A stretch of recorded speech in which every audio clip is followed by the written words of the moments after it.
ನಮಸ್ಕಾರ ವೀಕ್ಷಕರೇ. ಮಿತವ್ಯಯ ಹಣ ಗಳಿಕೆಗೆ ಪರ್ಯಾಯ ಮಾರ್ಗ.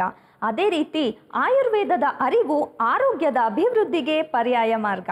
ಹಾಗಾದರೆ ಸ್ನೇಹಿತರೆ, ಇನ್ನೇಕೆ ತಡ, ಬನ್ನಿ ಆಯುರ್ವೇದದ ಬಗ್ಗೆ ತಿಳಿದುಕೊಳ್ಳೋಣ ನಮ್ಮ ಈ ಆಯುರ್ವೇದಂ ವಹಾಮ್ಯಹಂ ಕಾರ್ಯಕ್ರಮದಲ್ಲಿ. ವೀಕ್ಷಕರೇ, ಇವತ್ತು ನಮ್ಮೊಂದಿಗಿದ್ದಾರೆ ಖ್ಯಾತ ಆಯುರ್ವೇದ ಹಾಗೂ ಆಹಾರ ತಜ್ಞರಾದಂತಹ ಆದರ್ಶ್ ತಡ್ಪತಿಯವರು. ಬನ್ನಿ ಅವ್ರಿಗೆ ಸ್ವಾಗತ ಕೋರ್ತಾ ಇವತ್ತಿನ ಕಾರ್ಯಕ್ರಮನ ಶುರು ಮಾಡೋಣ. ಆದರ್ಶ್ ಅವರೇ, ನಮ್ಮ ಈ ಕಾರ್ಯಕ್ರಮಕ್ಕೆ ನಿಮಗೆ ಪ್ರೀತಿಯ ಸ್ವಾಗತ.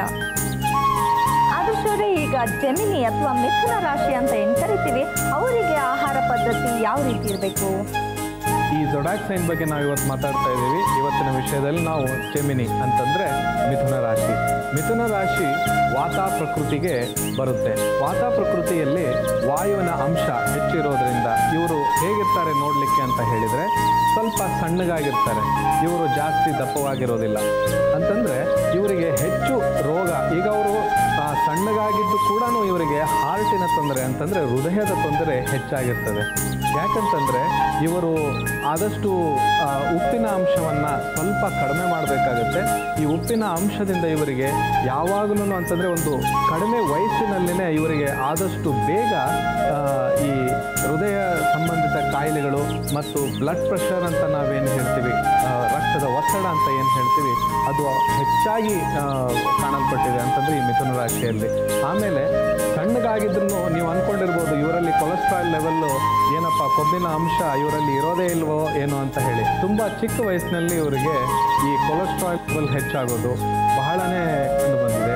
ಅದಕ್ಕಾಗಿ ಇವರು ಪ್ರಕೃತಿ, ಇವ್ರದ್ದು ಏನಿದೆ ವಾಯು ಪ್ರಕೃತಿ, ಅದನ್ನು ನೀವು ಹೇಗೆ ಸಮತೋಲನವಾಗಿ ಇಟ್ಕೊಳ್ಬೇಕು, ಅದನ್ನು ಹೇಗೆ ರಕ್ಷಿಸ್ಕೊಳ್ಬೇಕು, ಯಾವ ರೀತಿಯ ಆಹಾರವನ್ನು ನಾವು ತಗೊಳ್ಬೇಕು ಅನ್ನೋದನ್ನು ನಾನು ಹೇಳ್ಕೊಡ್ತಾ ಇದ್ದೀನಿ. ಆದಷ್ಟು ಧ್ಯಾನದಿಂದ ಈ ನಾ ಹೇಳೋದನ್ನು ಕೇಳ್ಕೊಳ್ಳಿ ಮತ್ತು ಅದನ್ನು ಅಡಾಪ್ಟ್ ಮಾಡ್ಕೊಳ್ಳಿ, ಅಂತಂದರೆ ಅದನ್ನು ಪರಿಪಾಲನೆ ಮಾಡಿ ಅಂತೇಳಿ ನಾನು ಹೇಳೋಕ್ಕೆ ಇಷ್ಟಪಡ್ತೀನಿ. ಮುಖ್ಯವಾಗಿ ಇವರು ಈ ವಾಯು ಪ್ರಕೃತಿಯಲ್ಲಿ ಬರೋದರಿಂದ ಇವ್ರು ಹೇಗಿರ್ತಾರೆ ಅಂತಂದರೆ ಯಾವುದೇ ಡಿಸಿಷನನ್ನು ತಗೊಳ್ಳೋದ್ರಲ್ಲಿ ಆತುರ ಜಾಸ್ತಿ ಇವರಿಗೆ. ಏನಾಯಿತು, ಏನಾಗುತ್ತೆ, ಈಗ ಮಾಡಿದಂಥ ಕೆಲಸ ಈಗನೇ ರಿಸಲ್ಟ್ ಬೇಕು ಇವರಿಗೆ, ಆ ಥರ. ಆಮೇಲೆ ಫುಡ್ ಅನ್ನೋದನ್ನು ಹೇಗೆ ಬೇಕೋ ಹಾಕಿ ತಿನ್ನುವಂಥ ಒಂದು ಪದ್ಧತಿ ಇರುತ್ತೆ ಇವ್ರದ್ದು. ಈಗ ಊಟ ಮಾಡಿ ಒಂದು 10 ನಿಮಿಷಕ್ಕೇ ಮತ್ತೆ ಸ್ವೀಟ್ ತಿನ್ನೋದು, ಸ್ವೀಟ್ ತಿಂದು ಇನ್ನೂ ಸ್ವಲ್ಪ ಹೊತ್ತಿಗೆ ಮತ್ತೆ ಇವ್ರಿಗೆ ಹೊಟ್ಟೆ ಹಸಿರುತ್ತೆ. ಆದರೆ ಇವ್ರು ನೋಡೋಕ್ಕೆ ಸಣ್ಣಗಾಗಿರ್ತಾರೆ. ಇವರನ್ನು ನೋಡಿದರೆ ಓ, ಈ ಮನುಷ್ಯ ಇಷ್ಟು ತಿಂತಾನ ಅಂತ ಹೇಳಿ ನಾವು ಅಂದ್ಕೊಳ್ಬಹುದು. ಆದರೆ ಇವರು ಎಷ್ಟು ತಿಂದ್ರೂ ಇವರ ಬಾಡಿಯ ಒಂದು ಆಕಾರ ಏನಿರುತ್ತೆ, ಗಾತ್ರ ಏನಿರುತ್ತೆ, ಬಹಳ ಸಣ್ಣದಾಗಿರ್ತಾರೆ. ಆಮೇಲೆ ಇವರು ಆಹಾರವನ್ನು ಏನು ತಗೊಳ್ತಾರೆ, ಒಂಥರ ಚ್ಯೂ ಮಾಡಿ ತಿನ್ನೋದು, ಅಂತಂದರೆ ಜಾಸ್ತಿ ಅದನ್ನು ಕಚ್ಚಿ ಅಗದು ತಿನ್ನೋದು ಅಭ್ಯಾಸ ಇರುತ್ತೆ ಇವರಿಗೆ. ಅದನ್ನು ನೀವು ದಯವಿಟ್ಟು ಕಡಿಮೆ ಮಾಡ್ಕೊಳ್ಬೇಕು. ಮಿಥುನ ರಾಶಿಯಲ್ಲಿ ಹುಟ್ಟಿದವರಿಗೆ ಬಹಳ ಮುಖ್ಯವಾದಂಥ ಒಂದು ಸಲಹೆ ಏನಂತಂದರೆ ಆಹಾರವನ್ನು ಅದಕ್ಕೆ ಒಂದು ರೆಸ್ಪೆಕ್ಟ್ ಕೊಟ್ಟು, ಅಂತಂದರೆ ನಾವು ಇಂಗ್ಲೀಷ್ನಲ್ಲಿ ಒಂದು ಹೇಳ್ತಾರೆ, he who thereby remembers the divine trinity in the process of eating cannot be harmed by the food he eats ಅಂತ ಹೇಳಿ. ಅಂತಂದರೆ ನಾವು ದೇವರನ್ನು ನೆನೆಸಿಕೊಂಡು ನಮ್ಮ ಆಹಾರವನ್ನು ನಾವು ಅದಕ್ಕೆ ಪ್ರಾರ್ಥಿಸಿ ಆಹಾರವನ್ನು ನಾವು ಸೇವಿಸಿದಾಗ ವಿಷವಾದರೂ ಸಹ ಅದು ನಮಗೆ ಅಮೃತವಾಗಿ ಪರಿವರ್ತನೆಯನ್ನು ಹೊಂದುತ್ತೆ. ದೇವರಲ್ಲಿ ನಂಬಿಕೆ ಇಟ್ಟು ನಾವು ಆಹಾರವನ್ನು ಸ್ವೀಕಾರ ಮಾಡಬೇಕು ಅಂತ ಹೇಳಿ. ಆದರ್ಶ್ ಅವರೇ, ಜೆಮಿನಿ ಅಥವಾ ಮಿಥುನ ರಾಶಿಯವರು ಯಾವ ರೀತಿ ಆಹಾರ ಪದ್ಧತಿನ ಅನುಸರಿಸಬೇಕು ಅಂತ ತುಂಬ ಚೆನ್ನಾಗಿ ತಿಳಿಸ್ಕೊಟ್ಟಿದ್ರ. ಹಾಗೆ ವೀಕ್ಷಕರೇ, ಜೆಮಿನಿ ಅಥವಾ ಮಿಥುನ ರಾಶಿಯವರಿಗೆ ಡ್ರೈ ಸ್ಕಿನ್ ಪ್ರಾಬ್ಲಮ್ ತುಂಬ ಕಾಡುತ್ತೆ. ಅದಕ್ಕೆ ಯಾವ ರೀತಿ ಒಂದು ಜೀರಿಗೆ ನಿಂಬೆಹಣ್ಣಿನ ಲೇಪ ತಯಾರಿಸ್ಬೋದು ಅಂತ ನೋಡೋಣ. ಜೆಮಿನಿ ಜೊಡಾಕ್ ಸೈನ್ ಇರೋರು ಅಥವಾ ಮಿಥುನ ರಾಶಿ ಅಂತ ನಾವೇನು ಹೇಳ್ತೀವಿ, ಅವರಿಗಾಗಿ ನಾನು ಇವತ್ತು ಮಾಡ್ತಾ ಇರೋವಂಥ ಒಂದು ಲೇಪದ ಹೆಸರು ಲಿಂಬೆಹಣ್ಣು ಮತ್ತು ಜೀರಿಗೆಯ ಲೇಪ ಅಂತ ಹೇಳಿ. ಇದನ್ನು ಮಾಡೋದಕ್ಕೆ ಯಾವ್ಯಾವ ಇಂಗ್ರೀಡಿಯೆಂಟ್ಸ್ ನಮಗೆ ಬೇಕಾಗುತ್ತೆ ಅಂತ ಹೇಳಿ ಒಂದ್ಸರಿ ನೋಟ್ ಮಾಡ್ಕೊಳ್ಳಿ. ಜೀರಿಗೆ, ನೀಲಗಿರಿ ಎಣ್ಣೆ, ಅರಿಶಿಣದ ಕೊಂಬು, ಉಪ್ಪು, ಲಿಂಬೆಹಣ್ಣು. ಮೊಟ್ಟ ಮೊದಲಿಗೆ ನಾವು ಈ ಬಾಳಿಗೆ ಅನ್ನೋದೇನಿದೆ, ಬಾಣಲೆಯಲ್ಲಿ ನಾವು ಇದನ್ನು ಸ್ವಲ್ಪ ಬಿಸಿ ಮಾಡಿಕೊಂಡು ನಂತರ ನೀಲಗಿರಿ ಎಣ್ಣೆಯನ್ನು ಅದಕ್ಕೆ ಹಾಕಿ ಸ್ವಲ್ಪ ಕಮ್ಮಿ ಉರಿಯಲ್ಲಿ ಅದನ್ನು ನಾವು ಏನು ಮಾಡಬೇಕು, ಸ್ವಲ್ಪ ಕಾಯಿಸಬೇಕು. ಈಗ ಬಾಣಲೆಯಲ್ಲಿ ಬಿಸಿಯಾಗಿದೆ, ಇದಕ್ಕೆ ನಾವು ಭಾಳ ಕಮ್ಮಿ ಉರಿಯಲ್ಲಿ ಇದಕ್ಕೆ ನೀಲಗಿರಿ ಎಣ್ಣೆಯನ್ನು ಹಾಕೋಣ. ನೀಲಗಿರಿ ಎಣ್ಣೆಯನ್ನು ಹೆಚ್ಚು ಬಿಸಿ ಮಾಡೋ ಹಾಗಿಲ್ಲ, ಸ್ವಲ್ಪನೇ 2 ಟೀ ಸ್ಪೂನಿನಷ್ಟು ಎಣ್ಣೆಯನ್ನು ಹಾಕ್ಕೊಳ್ಬೇಕು. ಚಮಚದಷ್ಟು ನಾವು ಜೀರಿಗೆಯನ್ನು ಹಾಕ್ಕೊಳ್ಬೇಕು ಇದಕ್ಕೆ.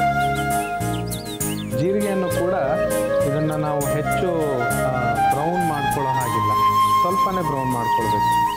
ಜೀರಿಗೆನೂ ಕೂಡ ಚೆನ್ನಾಗಿ ಬಿಸಿಯಾಗಿದೆ. ಈಗ ಇದಕ್ಕೆ ನಾವು ಸ್ವಲ್ಪ ಉಪ್ಪನ್ನು ಹಾಕ್ಕೊಳ್ಬೇಕು. ಉಪ್ಪು ಒಂದು 1/4 ಚಮಚದಷ್ಟು ಉಪ್ಪು ಇದಕ್ಕೆ ಹಾಕ್ಕೊಳ್ಬೇಕು. ಉಪ್ಪನ್ನು ಹಾಕ್ಕೊಂಡ್ಮೇಲೆ ಲಿಂಬೆಹಣ್ಣಿನ ರಸ ಆದಷ್ಟು ಕಡಿಮೆ ಉರಿಯಲ್ಲಿ ನೀವು ಮಾಡ್ಕೊಳ್ಬೇಕು. ಇದನ್ನೆಲ್ಲ ಈ ಪ್ರೊಸೆಸ್ ಏನಿದೆ ಕಡಿಮೆ ಉರಿಯಲ್ಲಿ ಮಾಡಬೇಕು. ಲಿಂಬೆಹಣ್ಣಿನ ರಸವನ್ನು ಹಾಕಿದ ಮೇಲೆ ಅರಿಶಿಣದ ಕೊಂಬು ಅಂತಂದರೆ ಇದೊಂದು 2 ಇಂಚು ಉದ್ದ ಇರುವಂಥ ಅರಿಶಿಣದ ಕೊಂಬನ್ನು ನಾವಿದಕ್ಕೆ ಹಾಕ್ಕೊಳ್ಬೇಕು. ಈ ಥರ ಹಾಕ್ಕೊಂಡು ಅದನ್ನು ಕಮ್ಮಿ ಉರಿಯಲ್ಲಿ ಕಾಯಿಸಬೇಕು. ಈಗ ಕಡಿಮೆ ಉರಿಯಲ್ಲಿ ಇದನ್ನು ಇದೇ ಥರ ಬೇಯಿಸ್ಕೊಳ್ಬೇಕು.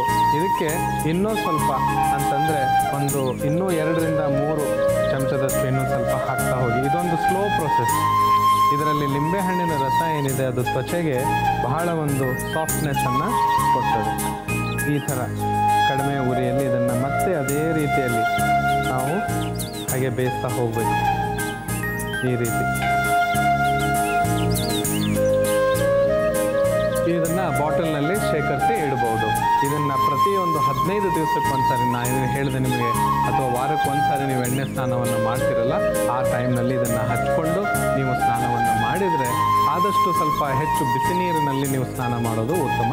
ಆ ಬಿಸಿನೀರಿನ ಸ್ನಾನವನ್ನು ಮಾಡಿದ ನಂತರ ನಿಮ್ಮ ತ್ವಚೆಯಲ್ಲಿ ನೀವು ಚೇಂಜಸ್ ಆಗೋದನ್ನು ಕಂಡುಕೊಳ್ತೀರಾ, ಗಮನಿಸ್ಬೋದು.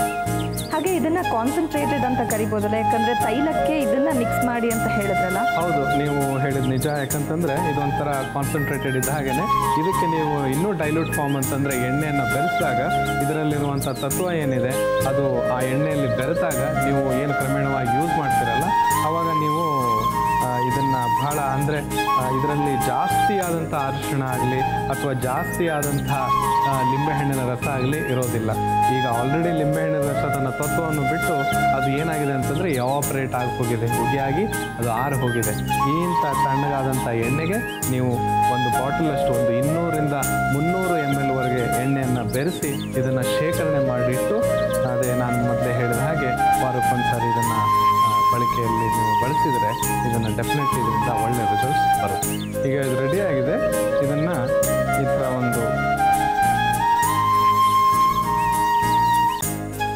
ಈ ಎಣ್ಣೆಯನ್ನು ನಾವು 10 ರಿಂದ 15 ನಿಮಿಷ ಏನು ಕುದಿಸಿದ್ದೀವಿ.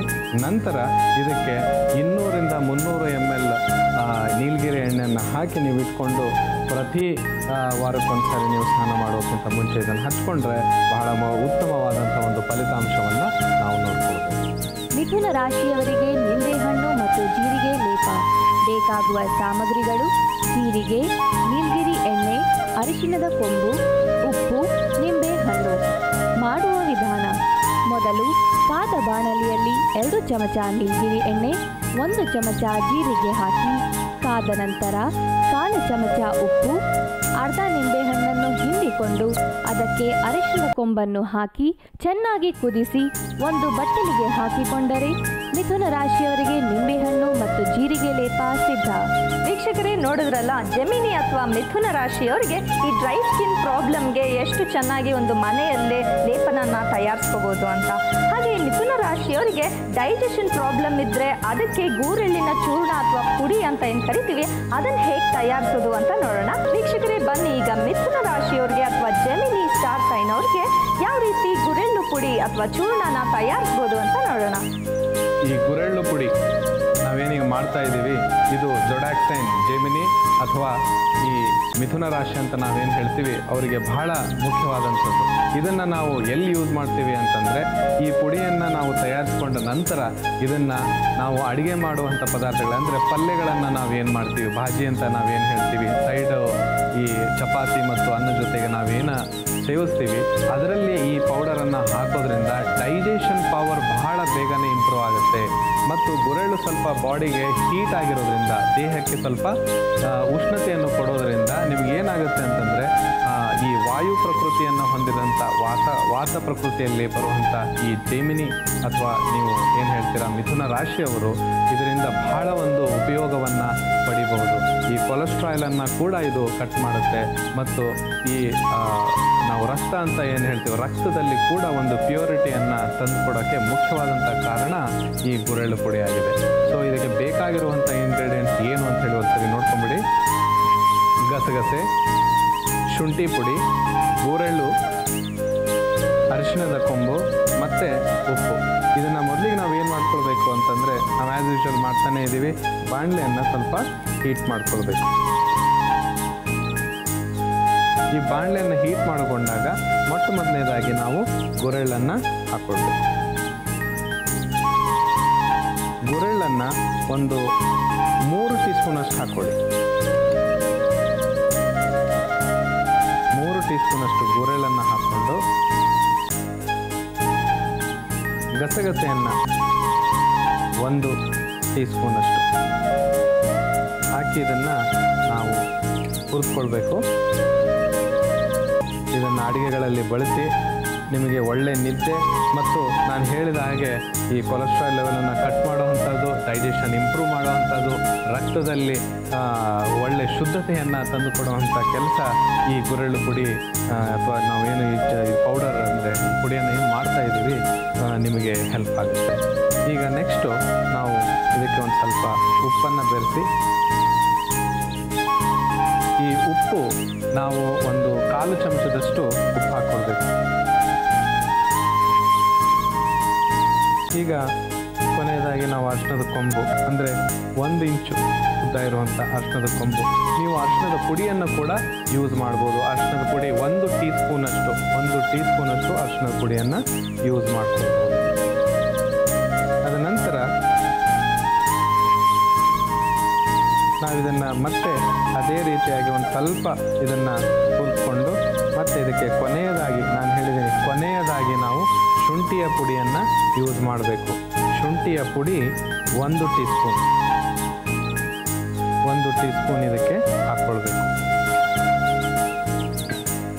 ಇದನ್ನು ಮಾಡಿದ ನಂತರ ಇದನ್ನು ನಾವು ಒಳ್ಳಲ್ಲೋ ಅಥವಾ ಮಿಕ್ಸಿಯಲ್ಲಿ ಹಾಕಿ ಇದನ್ನು ಒಳ್ಳೆ ಪೌಡರ್, ಇದರಲ್ಲಿ ಯಾವ ರೀತಿಯ ಒಂದು ರವೆ ಆಗಿರಬಾರ್ದು, ಇದು ಕಂಪ್ಲೀಟಾಗಿ ಫೈನ್ ಪೌಡರ್ ಆಗಿ ಪರಿವರ್ತನೆಯನ್ನು ಮಾಡ್ಕೊಳ್ಬೇಕಾಗತ್ತೆ ನೀವು. ಆದ ನಂತರ ಇದನ್ನು ನೀವು ಈ ಹೀರೆಕಾಯಿ ಪಲ್ಯ ಮತ್ತು ಈ ಬದನೆಕಾಯಿ ಪಲ್ಯ ಆಮೇಲೆ ಬಟಾಟೆ ಪಲ್ಯವನ್ನು ಮಾಡಿದಾಗ, ಇಂಥ ಬಾಜಿ ಸಬ್ಜಿಗಳನ್ನು ನೀವು ಮಾಡಿದಾಗ ಎಕ್ಸೆಪ್ಟ್ ಅಂತಂದರೆ ಗ್ರೀನ್ ಲೀಫ್ ವೆಜಿಟೇಬಲ್ಸ್ ಏನಿದೆ ಅದನ್ನು ಮಾತ್ರ ಹೊರತುಪಡಿಸಿ ಉಳಿದೆಲ್ಲ ಗೆಣಸು ಗಡ್ಡೆಗಳಲ್ಲಿ ಇದನ್ನು ನೀವು ಹಾಕ್ಕೊಂಡು ಅಡುಗೆ ಮಾಡಿದರೆ ತಿನ್ನೋಕ್ಕೂ ಬಹಳ ಚೆನ್ನಾಗಿರುತ್ತೆ ಮತ್ತು ಡೈಜೆಷನ್ ನಾನು ಹೇಳಿದ ಹಾಗೆ ರಕ್ತ ಶುದ್ಧತೆ ಮತ್ತು ಕೊಲೆಸ್ಟ್ರಾಲ್ ಲೆವೆಲನ್ನು ಕಡಿಮೆ ಮಾಡುತ್ತೆ. ಈ ಗುರೆಳ್ಳನ್ನು ಒಳ್ಳಿಗೆ ಹಾಕ್ಕೊಳ್ಳೋಣ.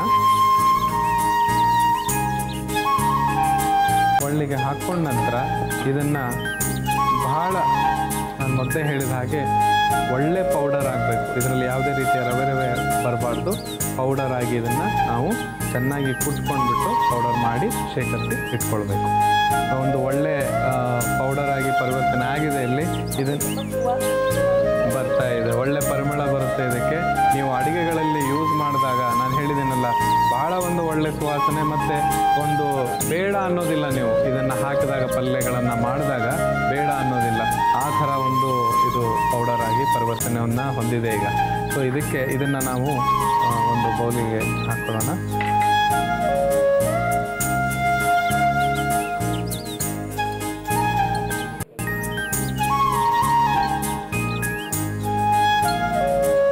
ಈ ಥರ ಪೌಡರ್ ಅದನ್ನು ಇದಕ್ಕೆ ಒಂದು ಬೌಲಿಗೆ ಹಾಕ್ಕೊಳ್ಳಿ. ನೀವೇನು ಮಾಡಬೇಕು ಅಂತಂದರೆ ಈ ಪೌಡರನ್ನು ಈಗ ನಾನೇನು ಪ್ರಮಾಣವನ್ನು ಹೇಳ್ಕೊಟ್ಟಿದ್ದೀನಲ್ಲ ಅದೇ ರೀತಿ ಜಾಸ್ತಿ ಪ್ರಮಾಣದಲ್ಲಿ ಮಾಡಿಕೊಂಡು ಒಂದು ಈ ಡಬ್ಬಿಯಲ್ಲಿ ಅಥವಾ ಜಾರಿನಲ್ಲಿ ನೀವು ಇದನ್ನು ಶೇಖರಿಸಿ ಇಟ್ಕೊಳ್ಬೇಕು. ಹೇಗೆ ನಾವು ಚಟ್ನಿ ಪುಡಿ ಎಲ್ಲ ಮಾಡ್ತೇವೆ, ನಿಜವಾದ ಮಾತು. ನೋಡಿ, ಈಗ ಈ ಥರ ಒಂದು ಗುರೆಳ್ಳು ಪುಡಿ ರೆಡಿಯಾಗಿದೆ.